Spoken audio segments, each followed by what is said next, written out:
Hello, everyone. Hope you're well on a Thursday night.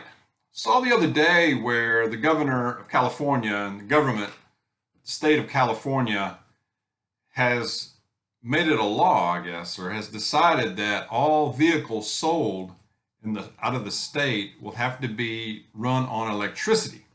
Now, this is not right away. It would actually take effect in the year 2035, which, if you think about it, we'll get here pretty quick, actually. So that will ban basically the sale of automobiles with combustion engines. What we've been on here for 100 years or so.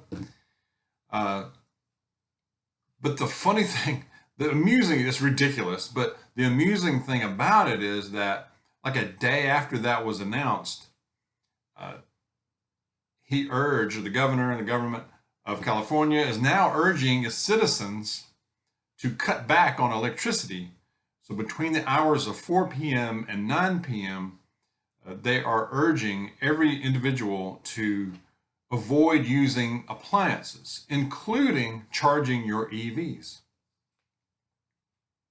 So, doesn't make sense, does it? So, what's going to change between now and a few years?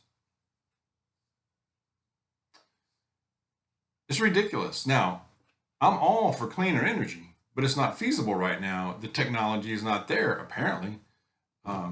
So why trash and everything? Well, we know why, but why make people suffer and go bankrupt basically for something that's not going to work anyway? It's just not feasible, in my opinion. If you get an electric vehicle, you are giving up, in my opinion. You're saying that the way to charge that vehicle, electricity, who is that run by? Who is that controlled by? It's not you. They have the power to shut that off anytime or charge whatever they want to charge for it. So, had to mention that in case you hadn't heard about it. We have an issue here, and Europe is really in the middle of it right now. The EU, the European Union, has declared an energy emergency. And they really are in one, for real.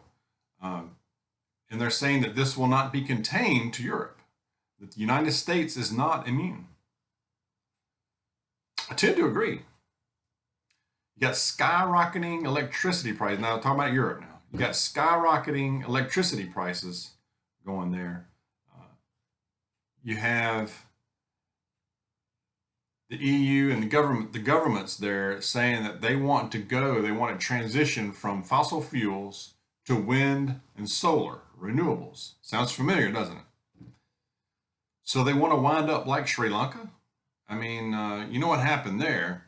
Hordes of the people, the folks, overran the government buildings, sent the prime minister, president, finance minister, all the rulers, sent them running for their lives. And they've got chaos there. They got chaos. They got SHTF for real there. Okay. And that's what you're going to see in Europe. If they don't come to their senses in somehow. And I don't see it happening. What will be the response from the people? European natural gas prices are 10 times higher than they were over the last decade there. They're over 10 times higher than what they are in the United States right now. Officials are saying that there won't be enough natural gas, to meet demand in Europe, to heat homes and businesses. In Germany, they're saying that the German citizens should get used to taking cold showers. Mm-hmm. You got cafe owners already now. You got cafe owners, small businesses that are getting electricity bills, power bills, thousands of dollars higher than what they have been. You've got cafe owners that are saying that their power bills have gone up from about $12,000 a year to $64,000 a year. That's a huge jump. Okay. Can't absorb that. Who can absorb that? Many of them will close, if not already, are in the process of closing. It's wiping them out. It's crushing them. You got electricity suppliers increasing prices 10 to 12 fold right now. Small businesses, like I said, are already collapsing. Households and larger corporations will follow in the next few months. They will. There was an example, now this was on The Hedge, on Zero Hedge, an article. It showed a cafe owner that showed a picture. This was in Ireland. The cafe owner posted a picture of her power bill, and it was the equivalent of $10,000 for just 2 months of electricity usage. I mean, think about that for a minute. Roughly $5 a month.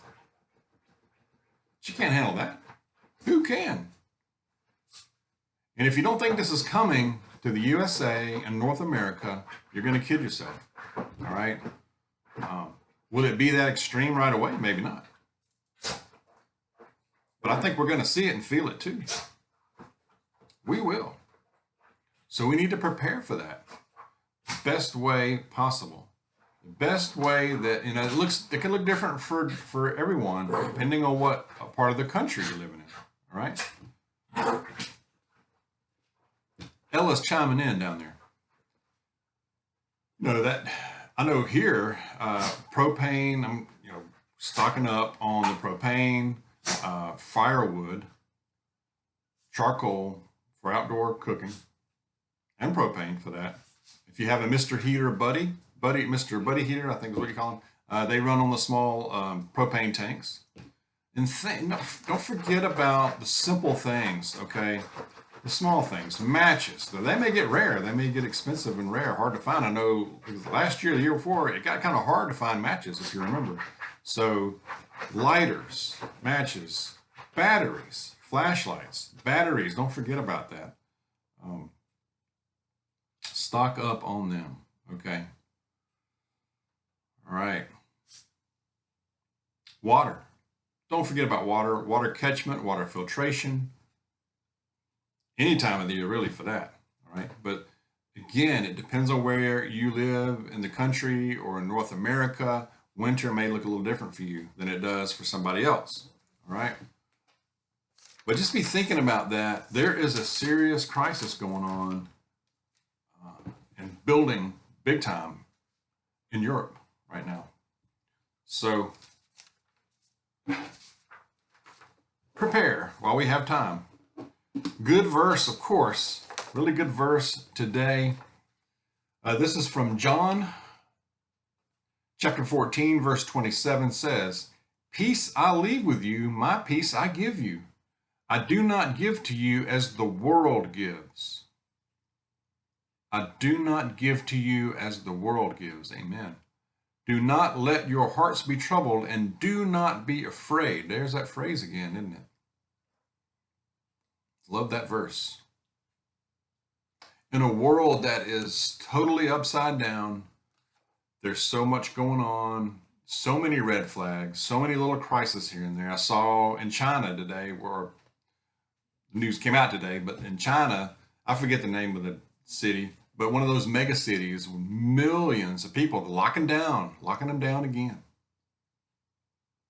You still got supply chain issues. You got an economic disaster in the making going on globally, really. It just feels like, in a world that looks like things are just falling apart in real time, right before our eyes, Jesus is the constant. Jesus is the rock, the Redeemer. Every day, the same as he always has been, and the same as he always will be, right? Always will be. Amen. Keep that in mind. Let's keep praying. God bless you. I will see you soon.